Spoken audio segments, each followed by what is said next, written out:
आशुतोष के गोले, महिलाओं तक, कर्मचारियों तक पे लाठी गोले चलाए गए हैं। तो बर्बरतापूर्वक हमारे साथ ऐसा व्यवहार किया गया है कि जैसे हम पाकिस्तान तैयार हैं। तो हमारा आपके चैनल के माध्यम से एक यही कहना है कि अब समय जा चुका है, हमारे मुद्दे के ऊपर जो पेंशन की बात करेगा हम उसी को वोट करें। तो सर मुद्दे पे बात होनी चाहिए, अब सरकार से बात होनी चाहिए इस समय, मुद्दे या बात वोटों पर बात होनी चाहिए? वोट की चोट, वोट की चोट। वोट की चोट, हम वोट की चोट करेंगे। तो हरियाणा में कुछ जिस परिवर्तन तरह लाएंगे आप? बिल्कुल लगाएंगे, जिस तरह हमारे ऊपर चोट मारी गई, जिस तरह हमारे ऊपर लाठी बांधी गई ना, उसका जवाब हम वोट से देंगे। एक बार अपना परिचय देंगे सर? मैं संदीप टूडन, जिला प्रधान पेंशन वाली संघर्ष समिति करनाल। आप कुछ कहना चाहेंगे सर? निश्चित रूप से हमारा ये मुद्दा है और इस मुद्दे के लिए ही हम वोट करेंगे, क्योंकि लोकतंत्र में वोट जो है वो सबसे ताकतवर चीज़ होती है। हम एक वोटर और जानकार वोटर, क्योंकि हम सब पढ़े लिखे हैं और अपने अधिकार के लिए हर स्तर पे हम पूरे प्रयास करेंगे। और इस जो विधानसभा का आने वाला जो इलेक्शन है, इसमें हम अपनी ताकत दिखाकर अपनी वो सरकार बनाएंगे जो हमारी पहली कलम से पहली कैबिनेट मीटिंग में ओपीएस को बहाल करेगी। धन्यवाद सर। लोकतंत्र में जो अपनी बात कहने का अधिकार है सबको, क्या कहना चाहेंगे आप जो है इस समय पेंशन बहाली को लेकर के? आपके माध्यम से बात रखना चाहता हूं कि लोकतंत्र में जैसे ही इलेक्शन आता है तो सभी पार्टियां सामाजिक सुरक्षा की बात करते हैं, तो क्या कर्मचारी इसमें नहीं आता? हमारी सामाजिक सुरक्षा कौन करेगा?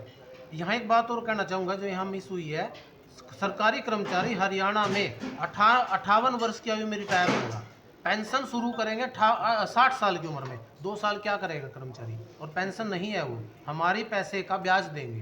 क्या है ये? तो ये छलावा है उस वर्ग के साथ जो सबसे बुद्धिमान वर्ग है, जो सरकार की नीतियों को आम जन तक पहुंचाता है। तो ये सब हम नहीं सहेंगे और हम अपनी चोट जो है वोट की वो करेंगे इस बार। और जो मैनिफेस्टो में हमारी ओपीएस को शामिल करेगा, निश्चित हम उसके साथ रहेंगे। हमारा किसी सरकार से, किसी पार्टी से कोई वैर विरोध नहीं है, बस हम अपने मुद्दे के साथ हैं। जी, कुछ कहना चाहेंगे सर?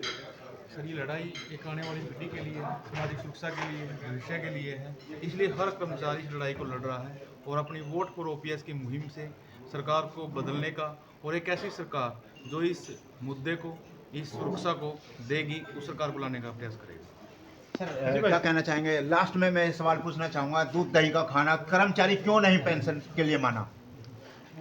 पुरानी पेंशन हमारा अधिकार है और वो अधिकार जब हम मांगने के लिए सरकार के दरवाजे पर गए तो हमें लाठी और डंडों की चोट के साथ उसका जवाब दिया गया।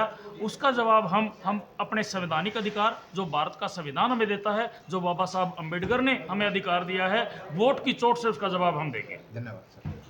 Thank you sir. क्या करें? देखिए, आज की हमारी मीटिंग थी कि नैब सिंह सैनी जी द्वारा लगातार कर्मचारियों को धमकियां दी जा रही हैं, चूड़ियां टाइट करने की बात की जा रही है विधानसभा चुनाव के दौरान। तो ये चुनाव आचार संहिता का उल्लंघन है। कोई भी प्रत्याशी किसी भी पार्टी या किसी वर्ग विशेष को धमकी देकर या लालच देकर प्रभावित नहीं कर सकता है। और चुनाव आयोग से हम निवेदन करेंगे कि इसके ऊपर कार्रवाई होनी चाहिए। दूसरी बात कि कर्मचारी अधिकारी पिछले 6 साल से लगातार ओपीएस बहाली की मांग कर रहा है, उसको लेकर धरने प्रदर्शन साइकिल यात्राएं तक हम निकाल चुके हैं। सरकार ने हमारे ऊपर लाठी डंडे आंसू गैस का भी प्रयोग किया। आज जो चोट हमें लगातार 6 सालों से सरकार द्वारा दी गई और हमारे मुद्दे को बहाल नहीं किया गया, उस चोट का जवाब हम वोट की चोट से देने का काम करेंगे। क्योंकि लोकतंत्र में संविधान ने हमें यह अधिकार दिया है कि जो तानाशाह है, जो सरकार आपके मुद्दे की बात ना करे, आपके लिए नीतियां लाने का काम ना करे, तो उसको प्रदेश अध्यक्ष पेंशन बहाली संघर्ष समिति